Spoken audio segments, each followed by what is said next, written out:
One way to save some cash on your bench is by carefully choosing the vise you install. This bench is getting one from Jorgenson, the same company that made those bright orange clamps my father had in his shop decades ago. While it's considered their medium quality vise, it has the same strength, durability, and features as a vise twice as expensive.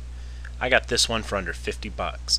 It's heavy, well machined, and will still be clamping long after the Stumpy Nubs workshop is gone.